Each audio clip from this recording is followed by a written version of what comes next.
Okay. सगळ्यांना संक्रांतीच्या हार्दिक शुभेच्छा. तर आज आपण नवीन पार्ट स्टार्ट करतोय. तो आहे क्रिप्टो करन्सी.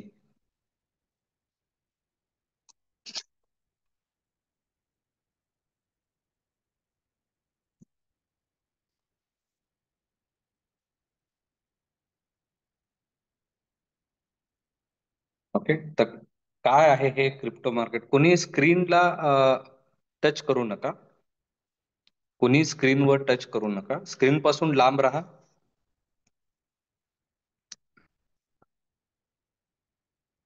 ओके.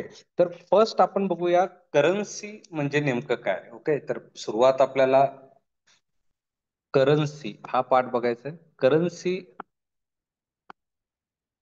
ज्याला आपण म्हणतो चलन, तर हा नेमका पार्ट काय? म्हणजे जर आपण आधीच्या काळात जर गेला तर आधी काय होत होतं की करन्सी हा पार्ट नव्हता. बरोबर आहे. तर एखाद्या वस्तू म्हणजे आपण म्हणतोय की समजा मला एखाद्या एखाद्या वस्तू पाहिजे, मला एखादा गुड्स पाहिजे. ओके. तर त्याच्याऐवजी मला जर ते पाहिजे असेल तर मी त्याच्याऐवजी काय देणार होतो? Food, crops. बरोबर आहे. कधी कधी आपण काही जे म्हणतो की एखादी प्राणी आपण देत होतो. बरोबर आहे.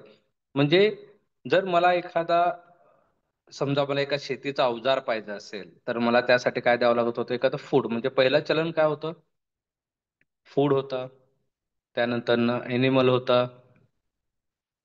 बरोबर आहे. तर ह्याच्या थ्रू काय केलं जात होतं? वस्तूंची देवाणघेवाण. बरोबर आहे. वस्तूंची देवाणघेवाण करण्यासाठी मला काय लागत होतं? चलन, करन्सी.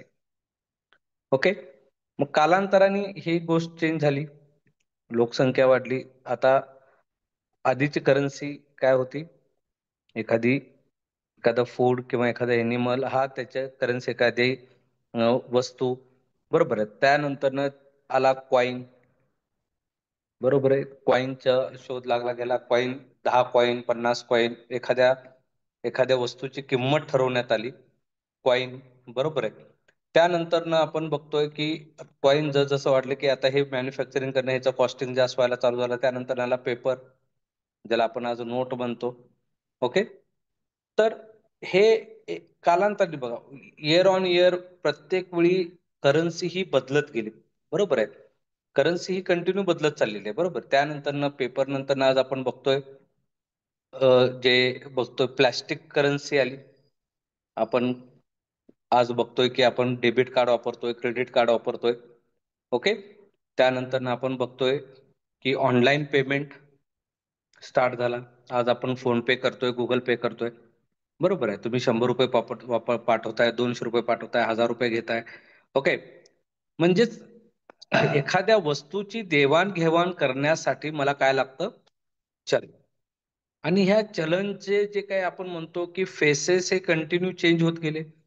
आधी होते वस्तू, त्याच्यानंतर झाले कॉइन, त्यानंतर झालं पेपर, त्यानंतर झाला प्लॅस्टिक, त्यानंतर झालं ऑनलाईन. ओके. तर हे कंटिन्यू बदलत चाललेलं आहे. बरोबर आहे. आणि ह्याच्यावर कंट्रोल कोणाचं? एक सेंट्रल एका गव्हर्नमेंटचा कंट्रोल आहे. बरोबर आहे. जसं आपण आपल्या इंडियन करन्सी INR आहे. ओके. त्याच्यावर कंट्रोल कोणाचा आहे? गव्हर्नमेंटचा कंट्रोल आहे. ओके. त्याचा आधी जर आपण बघितलं की मी म्हणेन की 2009-10च्या आधी.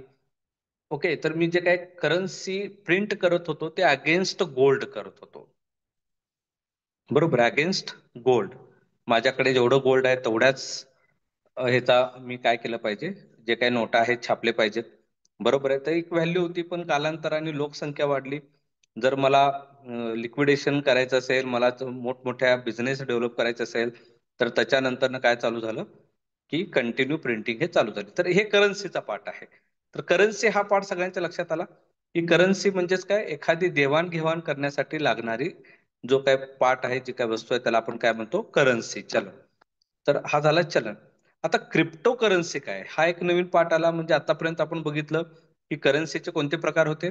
आधी वस्तू होते, त्यानंतर कॉइन झाले, त्यानंतर पेपर झाला, त्यानंतर प्लास्टिक झाला, त्यानंतर ऑनलाईन झाला. ओके. पण आता हे नवीन आलेलं आहे डिजिटल करन्सी. ओके. तर डिजिटल करन्सी जे आपण म्हणतोय, ज्याला आपण क्रिप्टो करन्सी म्हणतोय, जे आज आपण जो आपला आजचा टॉपिक आहे crypto currency. Okay.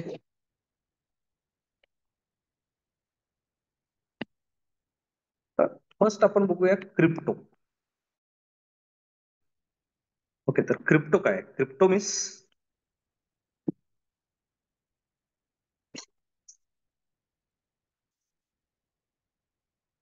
Crypto means secret. Okay, एक सिक्रेट करन्सी. Okay, secret. क्रिप्टोचं मिनिंग काय? सिक्रेट. ओके, तर क्रिप्टो करन्सी म्हणजे काय? एक सिक्रेट करन्सी. ओके, तर हा क्रिप्टो करन्सी नेमका काय पार्ट आहे किंवा ह्याच्यामध्ये ट्रेड केला पाहिजे की नाही, नेमका ह्याचा हा कसा तयार करण्यात आला, कशा पद्धतीने तयार करण्यात आला, की 2009 ला आपण बघतो की क्रिप्टो करन्सी आली ज्याचं नाव आहे बिटकॉइन. तर हे नेमकं कसं वर्कआउट झालं, कशा पद्धतीने याच्यामध्ये मोमेंटम आली किंवा कशा आज आपण बघतोय की बरेच लोक क्रिप्टो मार्केटमधून पैसे कमवत आहेत. बरेच लोक भरपूर याच्यामध्ये इन्व्हेस्टमेंट केले आणि त्यांना आज करोडो रुपये मिळत आहेत. ओके, तर आपणही केलं पाहिजे. तर आपण हे केलं पाहिजे का नाही केलं पाहिजे? कारण आता आपण ह्याच्याकडे कोणत्या इमोशननी बघतोय? एक इमोशन आहे ज्याला आपण काय म्हणतो? ग्रीड. लालच आहे की आपण आता म्हणतो की मी पण आता एवढी इन्व्हेस्टमेंट करतो आणि मलाही एवढे पैसे मिळायला पाहिजेत. बरोबर आहे. तर आपण आज ज्या मार्केटमध्ये येतो त्यात कुठेतरी आपलं एक इमोशन आहे ज्याला आपण ग्रीड म्हणतो. तर आता ही क्रिप्टो करन्सी कशी वर्क होते किंवा कशा पद्धतीने हे स्टार्ट झालं, तर आपण बघूया. आता ज्यावेळी गव्हर्नमेंटचे बरेच टॅक्सेशन यायला चालू झाले, तर काही लोकांनी म्हणलं की आम्ही आता डिसेंट्रलाइज करतो करन्सी. काय करतो आम्ही आता? डिसेंट्रलाइज. बरोबर आहे. कारण मी आता एवढे पैसे कमवतोय, मी हे करतोय, आता मी तुमच्या टॅक्सेशन का देत बसूया किंवा माझ्या प्रत्येक अमाऊंटला, माझ्या ट्रान्झॅक्शनला तुमचं प्रत्येक वेळी काहीतरी लिमिटेशन काय येतात. ओके, तर ह्याच्यातून एक करन्सी डेव्हलप करण्यात आली, क्रिप्टो करन्सी. ओके, समजा मी म्हणतोय की ए आणि बी हे दोन पर्सन आहेत. ओके, तर ए नी बी कडून एक काम करून घेतलं, एक वर्क करून घेतलं. बरोबर आहे. त्यामुळे ए नी बी ला एक अमाऊंट द्यायची ठरवली की समजा 10 रुपये. आता तो म्हणतोय की मी तुला 10 रुपये देण्याच्या ऐवजी मी तुला एक पेन देतो की ज्याची व्हॅल्यू आहे 10 रुपये. बरोबर आहे. तर मी हे त्याला दिलं. पण आता ह्या पेनला आपण काय करूया? आपण ह्याला डिजिटल करूया. बरोबर आहे. एक इमेज बनवूया. ओके, आणि मी ते तुला ट्रान्सफर करतो. बरोबर आहे. तर म्हणजेच आता आधी काय होतं की एक वस्तू होती, एखादी करन्सी होती. आता मी एका करन्सीचं नावच काय ठेवलं? पेन. बरोबर आहे. ज्याचं मूळ व्हॅल्यू मी किती ठरवली? 10 रुपये. आता ही मी बी ला दिली. बी पुन्हा तो कुणाला तर देईल, म्हणजे ह्यानुसार हा करन्सी आता मार्केटमध्ये आला. ओके, तर ह्या पद्धतीने मार्केटमध्ये एखादी करन्सी आली ज्याला आपण म्हणतो क्रिप्टो करन्सी. आता क्रिप्टो करन्सी कशी वर्क होते आपण तो पार्ट बघूया. तर पहिला पार्ट क्रिप्टो करन्सी, मी तुम्हाला सांगितलं क्रिप्टो करन्सी म्हणजे काय. तर क्रिप्टो करन्सी म्हणजे एक सिक्रेट करन्सी. आता हे कशा पद्धतीने वर्क होतं? फर्स्ट ह्याच्यामध्ये आपण जर बघितलं, ह्याच्यात येतोय, तुम्ही आता ह्याच्या रिलेटेड नावं ऐकलं असाल, ब्लॉक चेन.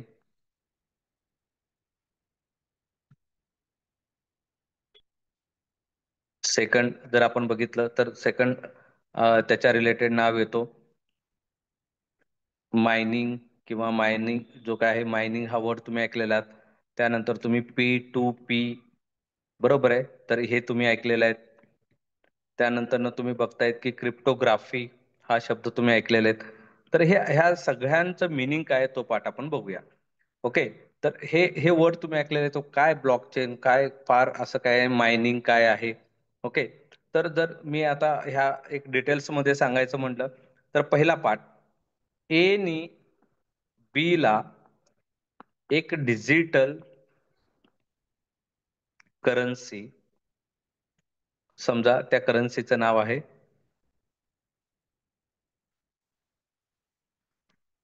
आपण एक एबीसी, त्या करन्सीचं नाव आपण कन्सिडर करूया एबीसी. तर ही करन्सी ट्रान्सफर केली. बरोबर आहे. आता हे ए नी बी ला एक एबीसी दुसऱ्याला देऊन टाकली, म्हणजे ह्याच्याकरता एक कमी झाला. आणि स्क्रीनवर कोणीही काही करू नका प्लीज. स्क्रीनवर कोणी, स्क्रीन पासून सगळेजण लांब राहा. स्क्रीनला कोणी हात लावू नका. स्क्रीन पासून लांब राहा. ओके, लांबून ऐका. स्क्रीनला कोणी टच करू नका. बरोबर आहे. तर एक ट्रान्झॅक्शन झाला. ट्रान्झॅक्शन काय झाला?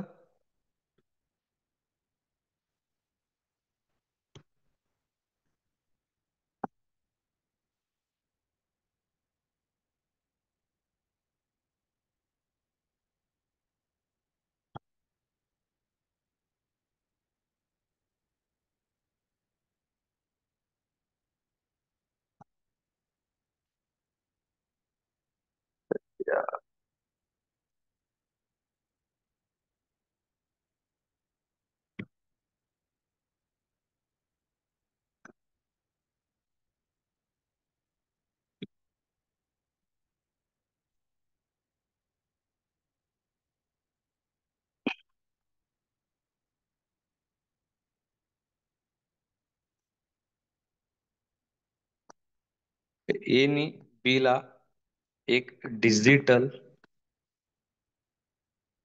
करन्सी ट्रान्सफर केली. ओके. फॉर एक्झाम्पल आपण असं म्हणूया की एक बिटकॉइन ज्याची किंमत आहे 10 रुपये, त्यांनी बी ला दिले एक बिटकॉइन. ओके. तर आता माझ्याकडे हे रेकॉर्ड ठेवलं पाहिजे, ज्याला आपण म्हणतो लेजर.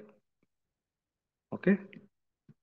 तर हे रेकॉर्ड मी मेंटेन करेन एका ह्याच्यामध्ये. काय असेल की ए कडचा एक बिटकॉइन काय झाला, मायनस झाला, आणि बी कडे एक बिटकॉइन काय झाला, प्लस झाला. बरोबर आहे. तर हे लेजर मला मेंटेन करावं लागेल. ओके. तर हे जे काही लेजर मी मेंटेन करतोय त्याला मी म्हणतो मायनर. जे करणार आहे त्यांना मी काय म्हणतो, मायनर. आता हे लेजर एकाच कॉम्प्युटरवर मेंटेन नाही होणार. बरोबर आहे. हे नंबर ऑफ कॉम्प्युटरवर मेंटेन होतील. ओके. हे नंबर ऑफ कॉम्प्युटरवर मेंटेन होतील. पूर्ण जगामध्ये जर बघितलं सगळीकडे मेंटेन होतील. बरोबर आहे. तर हे प्रत्येकाकडून person to person, person to person, ज्याला मी म्हणतो पी टू पी नेटवर्क, याला मी काय म्हणतो, P to P, pair to pair, P to P network. हे प्रत्येक कॉम्प्युटर मेंटेन होईल. म्हणजे एखादा जरी चुकीचं मेंटेन केला तर असं होणार नाही, कारण हे प्रत्येकाकडे मेंटेन होणार आहे. ओके. आणि आता हे जे काय मेंटेन केलं, बघा मी काय म्हटलं, फर्स्ट ए ने बी ला एक बिटकॉइन दिलं. ओके. ज्याची किंमत होती 10 रुपये. बरोबर आहे. ते बी ला दिलं. ह्याचं मिनिंग काय झालं की ए कडे ऑलरेडी एक बिटकॉइन होता, हे पण मला माहिती असलं पाहिजे. आणि तो बी ला दिला म्हणजे ए कडचा मायनस झाला आणि बी कडे एक प्लस झाला. तर हे जे काय मेंटेन करतोय त्याला आपण काय म्हणलं, लेजर बुक. आपण म्हणतो ना लेजर बुक मध्ये आपण सगळं ठेवतो. आता हे लेजर बुक फक्त एका कॉम्प्युटर होणार नाही, हे कुठे होईल, सगळ्या कॉम्प्युटरवर होतील. बरोबर. हे कुणा थ्रू होणार आहे, पर्सन टू पर्सन, सगळीकडे हे मेंटेन होणार आहे. त्यामुळे एक जण ह्याच्यामध्ये कोणीही काय करू शकणार नाही, चुकीची नोंद करू शकणार नाही. आणि जर केला तर तो ऑटोमॅटिक काय होईल, ट्रॅप होईल. बरोबर आहे. तर हे सगळीकडे होणार आहे. ओके. तर हे जे काय मेंटेन केलं जातं ह्याला आपण काय म्हणतो, मायनर. ह्याला आपण काय म्हणतो, मायनर. ओके. तर हा पार्ट कळाला सगळ्यांना. आता ह्या एक्झाम्पल मधून मी काय काय सांगितलं, first ledger, second person to person, pair to pair, third miner. हे मेंटेन करणारं कोण आहे, मायनर. ओके. तर हा झाला पहिला पार्ट. आता ए नी बी ला बिटकॉइन दिलेला आहे. ओके. याच्याकडचा एक मायनस झाला, याच्याकडे एक प्लस झाला. पण ह्याच्याकडे होता का आणि ह्याच्याकडे तो झाला का, किंवा ह्याच्याकडे मायनस झालाय का, ह्याच्याकडे एक प्लस झालेला आहे का, हे जे काही व्हेरीफाय केलं जातं, हे जे काही व्हेरीफाय केलं जातं त्याला आपण काय म्हणतो, मायनिंग. त्याला आपण काय म्हणतो, मायनिंग. ओके. आणि हा डाटा एका कॉम्प्युटरमध्ये मी स्टोअर केला. बरोबर आहे. एक एक जो काय म्हणतो आपण एक ब्लॉक, मी ब्लॉक आहे, एक ब्लॉक आहे. ओके. ह्या ब्लॉक मध्ये हा लेजर मी स्टोअर केला. असे कंटिन्यू ट्रान्झॅक्शन होतील प्रत्येक ठिकाणी. पुन्हा चेंज केला. ओके. असं कंटिन्यू झालं. पुन्हा चेंज केला, काय केला, मी मेंटेन केला. ओके. म्हणजे आपण म्हणतो ना की एक chain, continue continue continue part. हे हा एक पूर्ण झाला. पुन्हा एक जो ह्याच्याशी अटॅच आहे, पुन्हा एक हा अटॅच आहे, पुन्हा एक अटॅच आहे. ओके. म्हणजे हा ब्लॉक. आणि ब्लॉक कशा कोणत्या म्हणजे कोणत्या ह्याच्यात मेंटेन केलं जाते, का चेनच्या फेज मध्ये. बरोबर आहे. म्हणून आपण ह्याला काय म्हणतो, ब्लॉक चेन. बरोबर आहे. म्हणजे हा डाटा जो काय स्टोअर करतोय आपण एका ब्लॉकच्या फेस मध्ये आपण स्टोअर केला, आणि तो कंटिन्यू स्टोअर होत चाललेला, कंटिन्यू स्टोअर होत चाललेला, कंटिन्यू स्टोअर होत चाललेला आहे. बरोबर आहे. याच्यामुळे काय होणार आहे, जरी इथे एकाने एकाने बाय केला, एकाने सेल केला, तर ह्याच्याकडे होतं का नाही हे कुठे ना कुठे असणार आहे, आणि तोच आपल्याला इथे रिपोर्ट मिळणार आहे. बरोबर आहे. तर ह्याला आपण काय म्हणतो, ब्लॉक चेन. ओके. आता हा झाला ब्लॉक चेन, की ज्याच्यामध्ये आपण काय करतोय, प्रत्येक लेजर जे आहे, प्रत्येक जे ट्रान्झॅक्शन आहे ते मेंटेन केलं जातं, आणि ते स्टोअर करत केलं जातं, आणि कंटिन्यू व्हायला चालू होतं. बरोबर आहे. तर आपण याला काय म्हणतो, ब्लॉक चेन. बरोबर आहे. तर हा झाला ब्लॉक चेन. आता सगळ्यात इम्पॉर्टंट, ए आणि बी ला, आता ए चं नाव आहे समजा राजू, बी चं नाव आहे समजा प्रसाद, बरोबर आहे. तर यांनी ह्याला ट्रान्सफर केलेलं आहे, मग हे काय झालं, दिसायला चालू झालं, बरोबर आहे. मग काय प्रायव्हसी काय राहिली, मी करन्सी ट्रान्सफर केलेली, बरोबर आहे. मग आता इथे माझे नाव डिस्प्ले होणार नाहीत, हे काय होणार आहे, ते का कोड मध्ये डिस्प्ले होतील. एका कोड मध्ये, कोणताही कोड असेल त्याला आपण म्हणतो क्रिप्टोग्राफी. त्याला काय म्हणतो, क्रिप्टोग्राफी, की ज्याच्यामुळे आपली एक आपला जो काय ट्रान्झॅक्शन झाला तो एका कोड मध्ये ट्रान्झॅक्शन होईल. ह्या कोडने ह्या कोडला पैसे ट्रान्सफर केले, त्यामुळे तुमची काय राहिली, प्रायव्हसी राहिली. तर ह्याला आपण काय म्हणतो, क्रिप्टोग्राफी. ओके, तर हा झाला क्रिप्टोग्राफी. ओके, तर अशा पद्धतीने हे डिजिटल कॉइनचं ट्रान्झॅक्शन होत असतं. याच्यातले सगळे वर्ड लक्षात आले. तर पहिला वर्ड आपण काय बघितला होता, पहिला वर्ड होता crypto currency. Okay, crypto currency म्हणजे काय, एक सिक्रेट करन्सी. सेकंड वर्ड आपण काय बघितला होता, ब्लॉक चेन, किंवा आपण बघूया लेजर. लेजर मध्ये काय केलं जातं, जे काय ट्रान्झॅक्शन आहे ते मेंटेन केलं जातं. थर्ड मायनर, मायनर कोण, जे लेजर मेंटेन करतात त्याला आपण काय म्हणतो, मायनर. आणि कशा थ्रू होतं, P to P, person to person, pair to pair, हे कंटिन्यू काय केलं जातं, मेंटेन केलं जातं, किंवा ट्रान्झॅक्शन जे काय आहे ते लेजर मध्ये कंटिन्यू मेंटेन केले जातात. त्यानंतर येतो मायनिंग, हे व्हेरीफाय केलं जातं की खरंच ह्याच्याकडे होता आणि ह्याच्याकडे गेलेला आहे. ओके, त्याला आपण म्हणतो मायनिंग, बरोबर आहे. आणि त्यानंतर हे जे काय ट्रान्झॅक्शन होतात ते एका कोड मध्ये झालं जातं, त्याला आपण म्हणतो क्रिप्टोग्राफी. ओके, तर हे वर्ड सगळ्यांच्या लक्षात आले, मायनिंग, क्रिप्टोग्राफी, ब्लॉक चेन. आता हा सगळ्यात इम्पॉर्टंट, हे सगळे ट्रान्झॅक्शन एका ब्लॉक मध्ये स्टोअर करत जातात आणि एक त्यांची चेन तयार होते, ज्याला आपण काय म्हणतो, ब्लॉकचेन. त्यामुळे हे कुठेही क्रॅक करणं किंवा ह्याच्यात कुठेही म्हणजे म्हणतो ना आपण की हा जो काय हॅक करणं हे इम्पॉसिबल आहे, बरोबर आहे. तर हा खूप प्रॉपरली, खूप ट्रान्सपरंट हा मार्केट हा सध्या तरी रन होतोय. ओके, तर हा पार्ट सगळ्यांच्या लक्षात आलेला आहे. तर हे झाला ओव्हरऑल काय आहे क्रिप्टो करन्सी. क्रिप्टो करन्सी म्हणजे काय, एक सिक्रेट करन्सी. ओके, आता ह्याचा जो काही रेट आहे तो वाढत चाललेला आहे असं आपण म्हणतोय, बरोबर आहे. की आपण असं म्हणूया की 2010 साली एक बिटकॉइनची जी प्राइस होती ती नियर अबाउट 20 रुपये होती. ओके, आता टोटल बिटकॉइन किती आहेत बघा, म्हणजे याची प्राइस कशी वाढते. प्राइस वाढण्यासाठी सगळ्यात इम्पॉर्टंट काय, सप्लाय अँड डिमांड. आता टोटल कॉइन किती आहेत, मी म्हणेन टोटल बिटकॉइन आहे 2.1 करोड.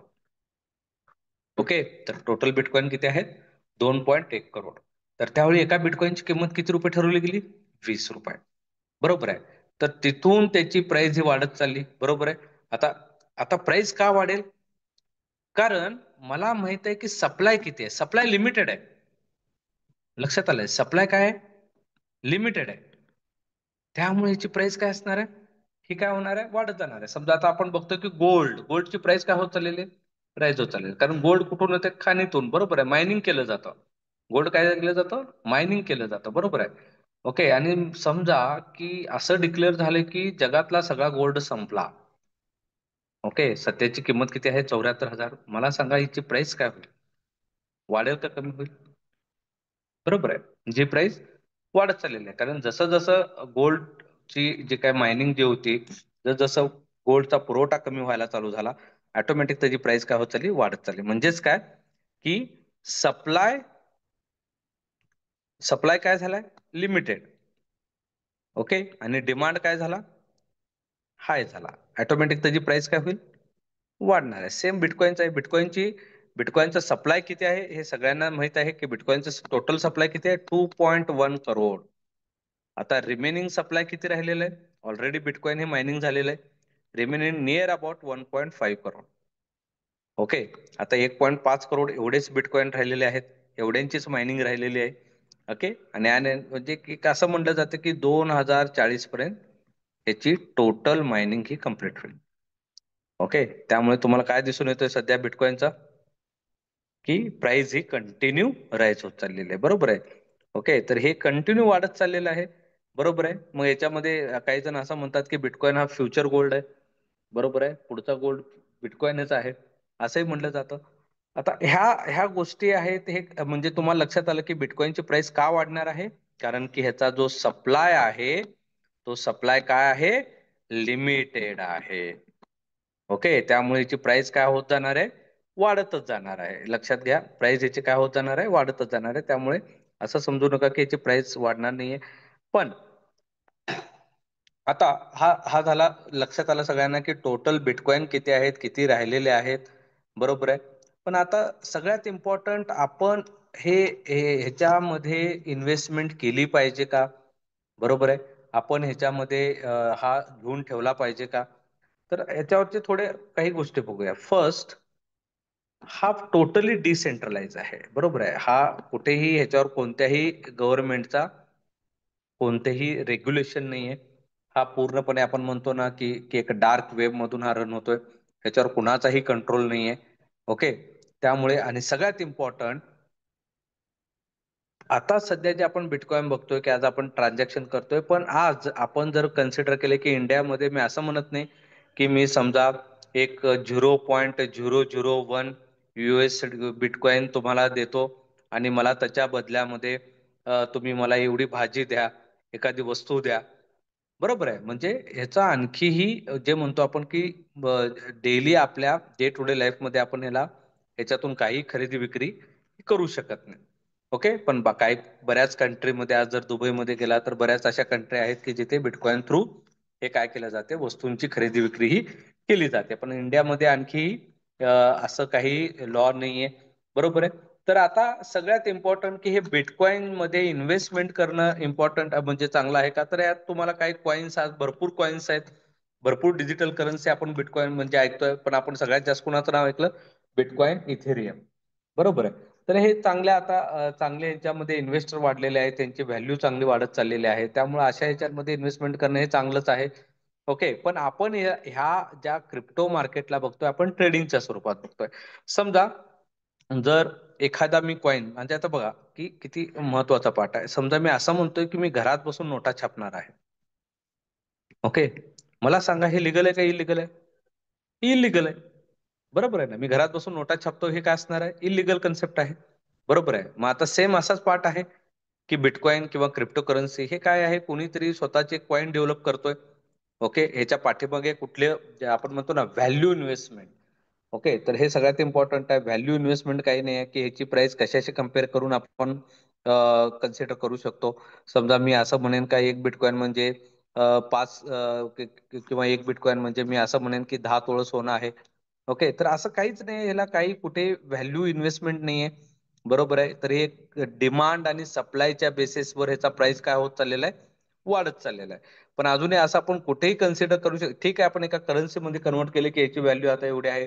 बरोबर आहे. पण बेस काय? बेस आपण जे म्हणतोय, ओके, समजा मी आज टाटा मोटरचा एक शेअर घेतोय, तर व्हॅल्यू इन्व्हेस्टमेंट आहे. कारण टाटा मोटरचे ॲसेट आहे, टाटा मोटरची प्रॉपर्टी आहे, टाटा मोटरचा प्रोडक्ट आहे. बरोबर आहे. त्याचा शेअर हा वाढेल, त्याला आपण व्हॅल्यू इन्व्हेस्टमेंट म्हणतो. तसं बिटकॉइनचं तुम्ही म्हणू शकत नाही काही व्हॅल्यू इन्व्हेस्टमेंट आहे का? ओके. मग तो सगळ्यात महत्वाचा पार्ट आहे. आज असंही म्हणलं जातं की जर मार्केटमध्ये असे लोक आहेत की तुम्ही आम्हाला 60 लाख रुपये द्या, आम्ही तुमचे कॉइन चालू करतो, ज्याची किंमत ₹5 ठेवतोय आणि त्याची किंमत आम्ही काय करतोय, नियर अबाउट ₹100 पर्यंत त्याला मी वाढवतोय आणि तिथून तुम्ही प्रॉफिट बुक करा.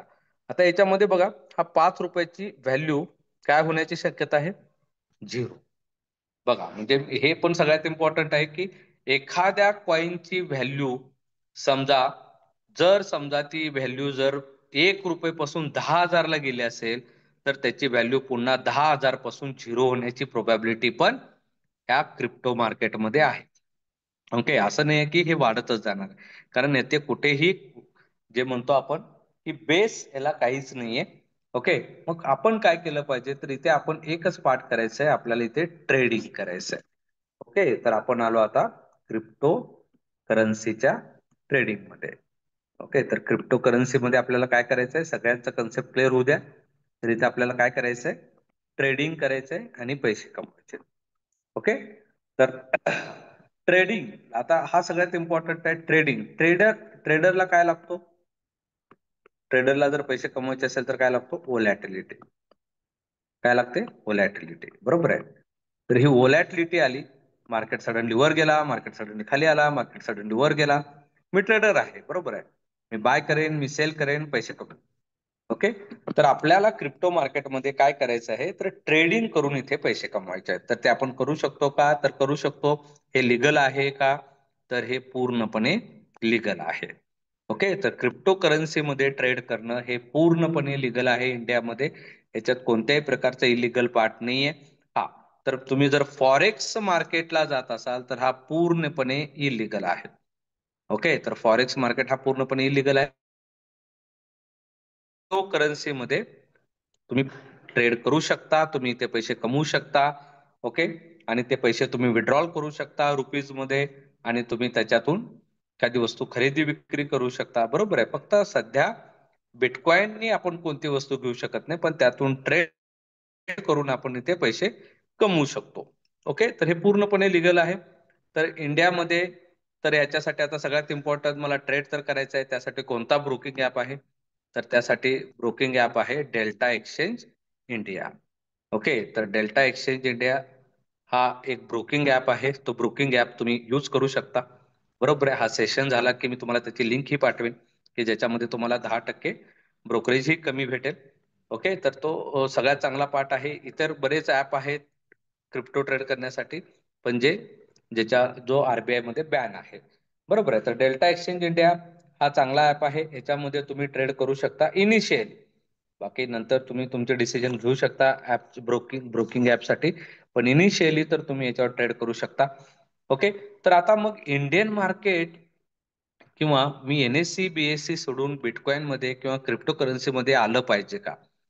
तर हा प्रत्येकाचा स्वतःचा विचार आहे. आता जर मी कन्सिडर केलं की आपण एक इंडियन मार्केट कन्सिडर करूया आणि इकडे आपण क्रिप्टो मार्केट कन्सिडर करूया. ओके. तर पहिला पार्ट व्होलॅटिलिटी. ओके. इथे जसं इव्हेंट येतं तशी आपल्याला इथे व्होलॅटिलिटी बघायला मिळते. बरोबर आहे. आता आपण इथे बायर्स असतो.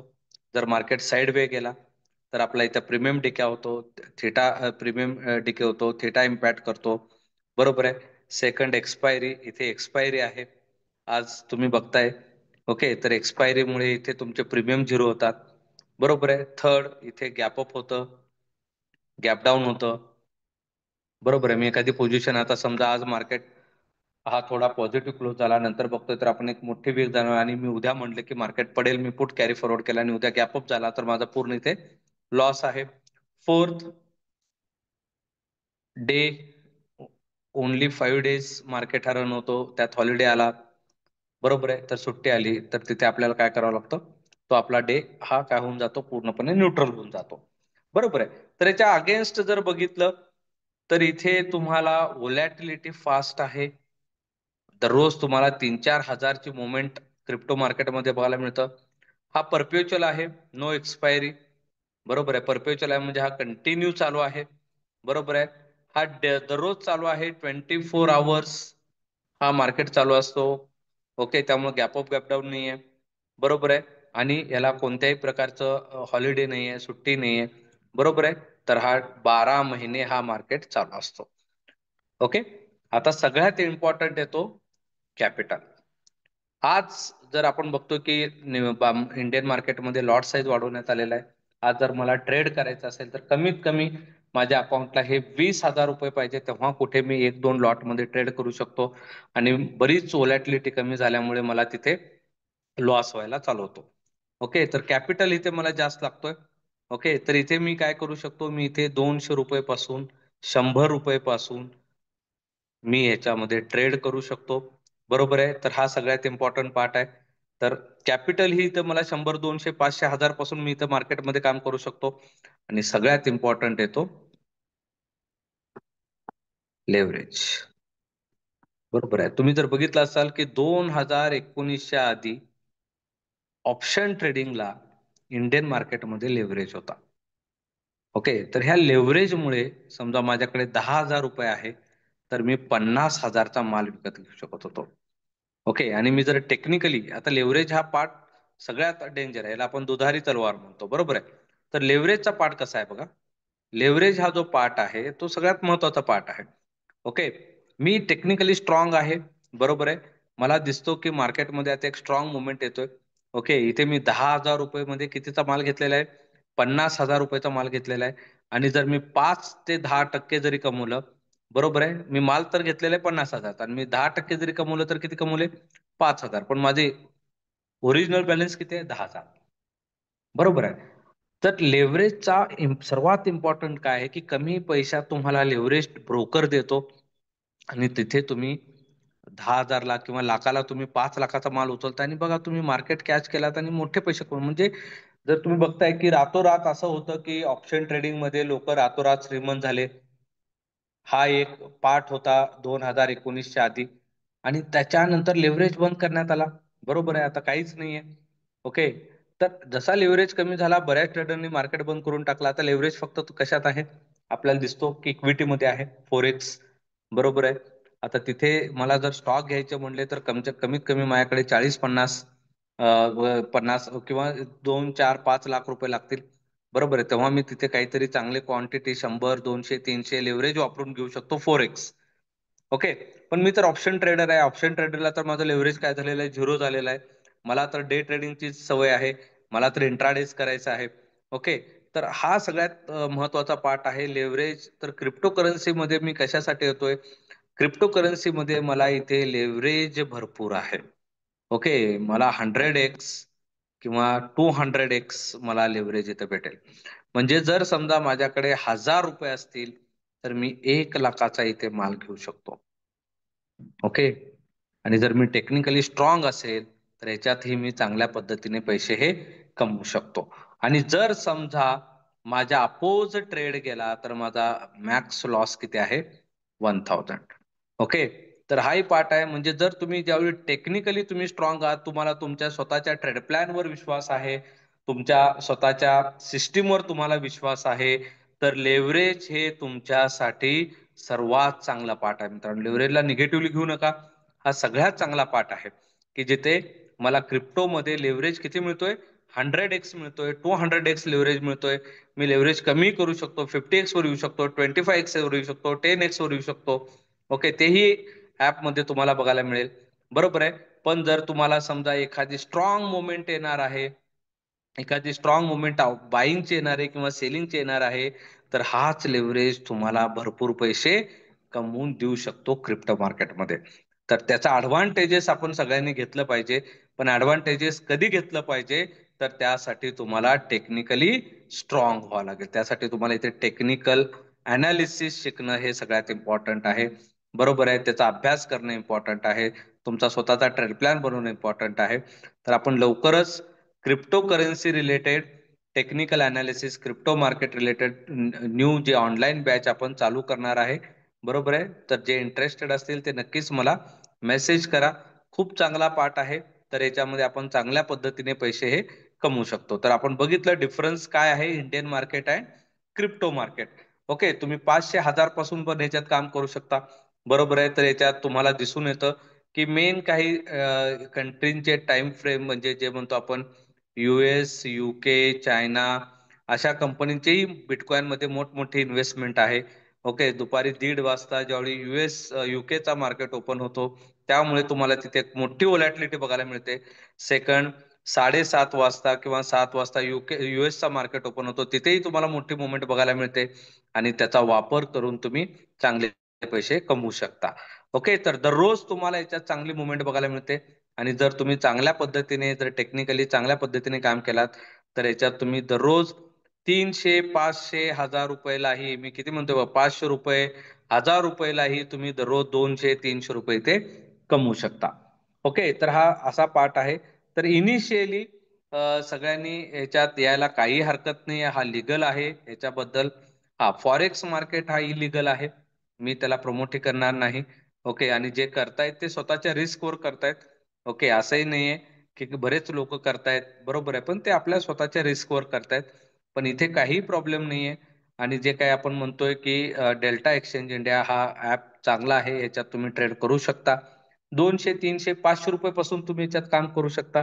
दिवसभर तुम्हाला वेळ आहे. सगळ्यात इम्पॉर्टंट टॅक्सेशन जर बघितलात, जर डेल्टा एक्सचेंज इंडिया तुम्ही जर वापरत असाल तर याला 30% टॅक्स स्लॅब मध्ये तो येणार नाही, जो एक आपला शॉर्ट टर्म कॅपिटल गेन आहे 20%, त्यातच तुम्हाला तिथे पेड करावा लागेल. पण तुम्ही जर अदर ऍप वापरत असाल तर तिथे तुम्हाला 30% टॅक्स हे पेड करावे लागतील. ओके, तर टॅक्सेशनचा पार्ट आता आपण इतके दिवस इंडियन मार्केटमध्ये काम केलेलं आहोत, बरोबर आहे. जर लक्षात घ्या, तुम्हाला चांगला प्रॉफिट होत असेल तर टॅक्स द्यायला काही हरकत नाही. पण काहीतरी नवीन पैसे कमवण्याची मेथड आपल्याला मिळालेली आहे. ऑलरेडी आपण जॉब करतोय, बिझनेस करतोय, बरोबर आहे, ऑलरेडी त्यातही टॅक्स देतोय. पण तुम्ही जर एक्स्ट्रा इन्कम कमवताय, लक्षात घ्या टॅक्स हा सुटणार नाहीये. ओके, त्याच्यातून पळण्याचे पळवाटा काढू नका, ते तर आपल्याला द्यावंच लागणार आहे. पण जर तुम्ही अदर ऍप वापरत असाल तर तिथे 30% आहे आणि इथे तुम्हाला 20% आहे. तर हा सगळ्यात चांगला पार्ट आहे. त्यानंतर सगळ्यात इम्पॉर्टंट क्रिप्टो करन्सी सगळ्यात मोठा ऍडव्हान्टेजेस सांगतोय की तुम्हाला तुमचा जो काही जॉब आहे, तुमचा जो बिझनेस आहे, बरोबर आहे, तुम्ही स्टुडंट आहात, बरोबर आहे, तुम्ही कोणी असाल, बरोबर आहे, तुम्हाला तुमच्या टाइम नुसार इथे ट्रेड करता येतं. ऍक्च्युअल मार्केटचं मी म्हणेन की 7 ला याच्यात चांगली मुवमेंट येते, संध्याकाळी 7 वाजता, बरोबर आहे. जसं इंडियन मार्केटचा टाइम पिरियड काय आहे, सकाळी 9:15 ते 3:30, की जिथे तुम्ही ऑलरेडी काय असता, बिझी असता तुमच्या जॉबमध्ये, तुमच्या मीटिंगमध्ये, तुमच्या बिझनेसमध्ये, आणि मग तुम्ही तिथे ट्रॅप होता. बऱ्याचदा तुम्ही ट्रेड घेता, मीटिंगला जाता, बऱ्याचदा तुमच्या समोर काही लोक येतात, बरोबर आहे, की जे ट्रेडिंग पेक्षाही तुमची प्रायोरिटी ऑटोमॅटिक चेंज होते आणि तुम्हाला इथे लॉसेस होता, बरोबर आहे. आणि 3:30ला तर मार्केट बंद झाला, त्यामुळे पुन्हा तुम्हाला अपॉर्च्युनिटी नाहीये. ओके, पण क्रिप्टोच्या मार्केटमध्ये जर आलात तर तुम्हाला असं होणार नाही. 24 आवर्स हा मार्केट चालू आहे, बरोबर आहे. तुम्ही तुमच्या वेळेनुसार 7 वाजता, 8 वाजता, 9 वाजता तुमचा जो काय ट्रेड प्लॅन आहे तो यूज करा आणि तिथे ट्रेड करा आणि पैसे कमवा, बरोबर आहे. मला सॅटर्डे संडे सुट्टी आहे, तिथेही तुम्ही तुमची जे काही ट्रेड प्लॅन आहे तो प्रॉपरली यूज करा आणि ते पैसे कमवा. ओके, म्हणजे हा खूप चांगल्या पद्धतीने तुम्ही याचा उपयोग करून घेऊ शकता. ओके, तर तुम्ही विचार करा क्रिप्टो मार्केट बद्दल. डिटेल्स आणखी तुम्ही जर क्लास जॉईन करणार असाल तर नक्कीच मला मेसेज करा. खूप चांगला पाठ आहे. दररोज आता आपले इथे ऑफलाईन बॅच चालू झालेले आहे सोलापूरमध्ये, इव्हनिंग 5 ते 6. ओके, त्यातले काही ट्रेडर्स हे चांगल्या पद्धतीने आता याच्यात पैसे कमवायला चालूही केलेले आहेत. ओके, तर टोटली लिगल आहे, कोणत्याही शंका मनामध्ये घेऊ नका, बरोबर आहे. तर एक नवीन पैसे कमवण्याचे जे म्हणतो आपण अपॉर्च्युनिटी, कुणासाठी असेल ही अपॉर्च्युनिटी, जो याचा अभ्यास करेल, टेक्निकली अभ्यास करेल, बरोबर आहे, तरच तुम्हाला इथे पैसे भेटणार आहेत. असं नाहीये की चला मला बाय करायचं कळालं, सेल करायचं कळालं आणि मी आता पैसे कमवतो, तर असं नाहीये. तर याच्यामध्ये व्होलॅटिलिटी फास्ट आहे. बघा, आपण ट्रेडर आहोत, ट्रेडरला काय लागतं? लिक्विडिटी नाही मित्रांनो, तो ट्रेडरला काय लागतो? व्होलॅटिलिटी, बरोबर आहे. आपण इंट्राडे ट्रेडर आहोत, इंट्राडे ट्रेडरला काय लागतो?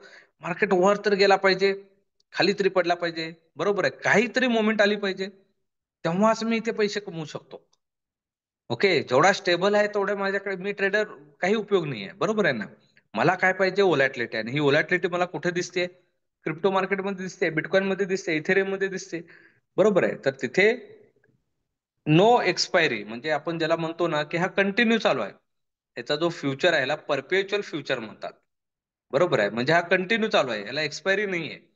लक्षात द्या. आता आपण जर निफ्टीचा एक लॉट घेतला, एक्सपायरी कधी? गुरुवारी तुमचे कॉन्ट्रॅक्ट संपले. इथल्या इथल्या कॉन्ट्रॅक्टला एक्सपायरी नाही आहे, हा कंटिन्यू चालू आहे, बरोबर आहे. तर त्यामुळे तुमचा प्रीमियम डिके होणे, बरोबर आहे, तर थेटा ऍक्ट होणे, असल्या गोष्टी इथे तुम्हाला बघायला मिळणार नाहीत. ओके, तर फ्युचरमध्ये खूप चांगल्या पद्धतीने याच्यात तुम्ही ट्रेड करून पैसे हे कमवू शकता. ओके, तर चांगला पार्ट आहे, सगळ्यांनी याचा विचार करायला हरकत नाहीये, बरोबर आहे. तर कुठेही याच्यात इलिगल पार्ट नाहीये. तुम्ही तुमच्या वेळेनुसार याच्यात काम करू शकता. ओके, तुम्ही ऑलरेडी टेक्निकली साऊंड आहात, तुम्ही ऑलरेडी टेक्निकली तुमचं नॉलेज चांगलं आहे, तर तुम्हाला हा मार्केट अंडरस्टँड करणं फार इझी जाणार आहे, बरोबर आहे. पण सगळ्यात इम्पॉर्टंट आहे, सर्वात जो पार्ट शेवटचा आहे, तो पैसे कमवायचा आहे, ट्रेडर व्हायचा आहे. ओके, तर सगळ्यात इम्पॉर्टंट काय आहे? सायकोलॉजी. ओके, तर शेवटी काय आहे? इमोशन्स. इमोशन्स फार मॅटर करतात, बरोबर आहे. तर इमोशन्स, जर तुमचा ट्रेड प्लॅन चांगला असेल, आता इमोशन सायकोलॉजी बघा, तुम्ही सकाळी 9:15 मध्ये ट्रेड घेतायत, तुम्हाला तुमचा जॉब ही करायचा आहे, ट्रेडमधून पैसे कमवायचे, तुमची बऱ्याचदा सायकोलॉजी डिस्टर्ब होती. तर इथेही तुम्हाला थोडा एक टाइम मिळतो, ज्याच्यामुळे तुम्ही स्टेबल राहून त्याच्याबद्दल विचार करू शकता, मार्केटबद्दल विचार करू शकता, बरोबर आहे. जरी तुमचा सकाळी लॉस झाला तर माझ्याकडे टाइम आहे, संध्याकाळच्या मोमेंटला मी पुन्हा कॅच करेन आणि मी माझा लॉस करतोय, म्हणजे माझ्याकडे एक वेळ आहे मला लॉस कव्हर करायला. तर हा सगळा पार्ट तुम्हाला इथे अनुभवाला मिळेल. बरोबर आहे. तर खूप चांगला मार्केट आहे. माझ्या मते क्रिप्टो मार्केट बद्दल बरेच डाऊट्स तुमचे आता इथे ह्या सेशन मध्ये क्लिअर झाले असेल. तर क्रिप्टो करन्सी म्हणजे काय? एक सिक्रेट करन्सी आहे. ओके, तर डिजिटल करन्सी आहे. इन्व्हेस्टमेंट मी केली पाहिजे का? तर तो एक हाय रिस्क आहे. बरोबर आहे.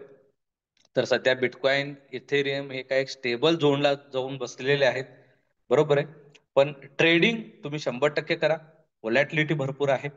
बरोबर आहे. वर गेला प्रॉफिट आहे, खाली गेला सेल करा प्रॉफिट आहे.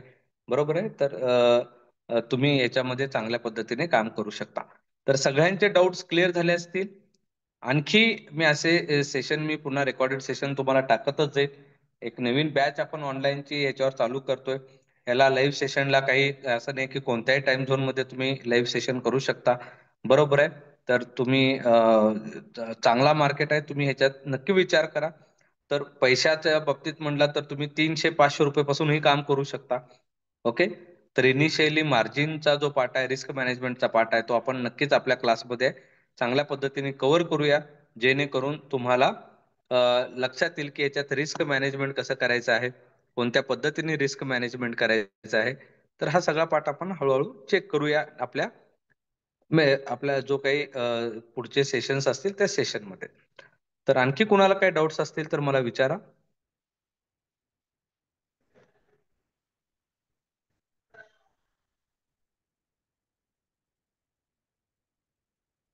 ओके, तर माझ्या मते सगळ्यांचे डाऊट्स क्लिअर झालेले आहेत, कारण मी बेस पासून तुम्हाला सांगितलेल्या आहेत सगळ्या गोष्टी. ओके. तर माझ्या मते सगळ्यांचे डेल्टा ऍप्लिकेशनचा ऍप नाही का? तर ऍप आहे. मी तुम्हाला लिंक पाठवतो. माझ्या लिंक थ्रू सगळ्यांनी ऍप करा. म्हणजे ऍप ओपन करा. एका ट्रेडरला ब्रोकरेज किती घेतात, तर हा सगळ्यात महत्वाचा पार्ट आहे. तर डेल्टा एक्सचेंज ब्रोकरेजचा पार्ट हा सगळ्यात महत्वाचा आहे. तर ब्रोकरेज जर तुम्ही बघितला तर आपल्या इंडियन मार्केटपेक्षा ह्याचं ब्रोकरेज हे सगळ्यात जास्त आहे. ओके. तर तो ब्रोकरेज जास्त आहे, पण त्यातून पैसे कसे कमवायचे तो नक्कीच मी माझ्या पुढच्या सेशन मध्ये सांगेन. बरोबर आहे. तर ब्रोकरेजचा पार्ट तर आहेच. बरोबर आहे. पण इथे बाकीचे जर पार्ट कन्सिडर केला तर एक तुमच्याकडे एक अपॉर्च्युनिटी आहे, पण जो काय ब्रोकरेज आहे तो जास्त आहे. ओके. पण त्या ब्रोकरेजच्या अगेन्स्ट मला माझे पैसे कसे कमवायचे आहेत 500-1000 रुपयावरून, जेणेकरून माझं ब्रोकरेज जाऊनही मी प्रॉफिट मध्ये राहीन. तर तो पार्ट मी तुम्हाला नक्कीच माझ्या पुढच्या सेशन मध्ये सांगेन. ओके. बाकी सगळ्यांना क्रिप्टो मार्केट हा लिगल आहे, हा सगळ्यांचा कन्सेप्ट क्लिअर झालेला आहे. क्रिप्टो मध्ये तुम्ही ट्रेड करू शकता. तुम्हाला कमी पैशामध्ये इथे ट्रेड करता येतात. सगळ्यात मोठा ऍडव्हान्टेजेस, डॉक्युमेंट सेम आपले आधार कार्ड, पॅन कार्ड. मी ग्रुपवर सगळेजण माझ्या ग्रुपला जॉईन झालेलेच आहेत, किंवा मी माझ्या व्हॉट्सअपवरही मी लिंक पाठवेन. तर सगळ्यांनी त्या लिंक थ्रूच ऍप ओपन करा, जेणेकरून पुढे आपल्याला ट्रेड करताना सगळ्यांना प्रॉपरली ट्रेड करता येईल. त्यातले सगळे काही फीचर्स आहेत ते मला प्रॉपरली सांगता येतील. ओके. तर डॉक्युमेंट जे आपल्याला डेल्टा एक्सचेंज इंडिया हे इंडियाचाच ऍप आहे, त्यामुळे काही प्रॉब्लेम नाही. सेम डॉक्युमेंट्स आहेत, Aadhaar card, PAN card, mobile number. तर ह्याच गोष्टी लागतील. ऍप ओपन व्हायला काही जास्त वेळ लागणार नाही. लगेच तुमचा ऍप ओपन होईल. तुमचा अकाउंट डिटेल्स त्याला अटॅच केलात तर तिथे तुम्ही 50-100 रुपये पासून ही अमाऊंट ट्रान्सफर करू शकता, आणि तेवढ्यातही तुम्ही बाय करू शकता, सेल करू शकता. ओके. तर हा त्याचा मोठा ऍडव्हान्टेजेस आहे. तर माझ्या मते सगळ्यांचे डाऊट्स क्लिअर झाले असतील. तर एक ऑप्शन, नवीन ऑप्शन, किंवा बरेच जण, आता काही जण अशा स्टेजला आलेले आहेत इंडियन मार्केटमध्ये की आता इथून पुढे मी ट्रेडिंगच बंद करून टाकतोय. बरोबर आहे. बरोबर आहे. म्हणजे बरेच मलाही जाणवतं आहे ते. ओके. तर बरेच जण कंटाळलेले आहेत. तर तुमच्यासाठी एक नवीन एनर्जी म्हणून तुम्ही याच्याकडे बघू शकता. बरोबर आहे. तर तुम्ही तुमचा आतापर्यंतचा अनालिसिस, आता तुम्हाला असं जाणवत आहे की मला जर आता पुन्हा मार्केटमध्ये ट्रेड करायचं असेल तर मला पुन्हा एकदा 1 लाख रुपये लागतील, 50,000 लागतील. बरोबर आहे. तर इथं 1,000 रुपयाला तुम्ही 1 लाखाचं मार्जिन घेऊन ट्रेड करू शकता.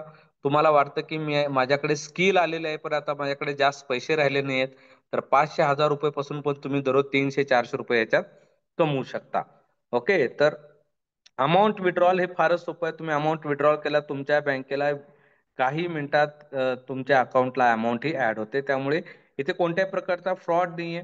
आज जर तुम्ही बाकीच्या ठिकाणी गेला तर पी टू पी ट्रान्झॅक्शन होतं, ह्याच्याकडून आलं ह्याला पाठवलं तिथून आलं, तसं नाहीये. डेल्टा एक्सचेंज इंडियामध्ये डायरेक्ट तुम्ही तुमच्या अकाउंटवरून पैसे टाका, विड्रॉल केला, तुमच्या अकाउंटला पैसे हे जमा होतील. तर इथे कोणत्याही थर्ड पार्टी कडून आपण कुठेही पेमेंट इथे पेड करणार नाहीत किंवा घेणार नाहीत. त्यामुळे अमाऊंट ऍड आणि विड्रॉल साठी कोणताही आपल्याला इथे त्रास होणार नाही. ओके, समजलेलं आहे सगळ्यांना? तर मी लिंक शेअर करेन डेल्टा एक्सचेंज इंडियाचे, तर सगळ्यांनी ऍप ओपन करून घ्या. काही डाऊट्स आला तर मला विचारा. ओके, तर थँक्यू सगळ्यांनी सेशन जॉईन केल्याबद्दल. ओके, तर मी रेकॉर्डेड सेशन पण हे जो रेकॉर्डेड आहे तो मी शेअर करेन. तुम्ही पुन्हा बघा, तुमच्या फ्रेंड्सना तुम्ही हे पाठवा, सगळ्यांना शेअर करा. ओके, तर थँक्यू सगळ्यांना, पुन्हा एकदा happy Makar Sankrant. Good night.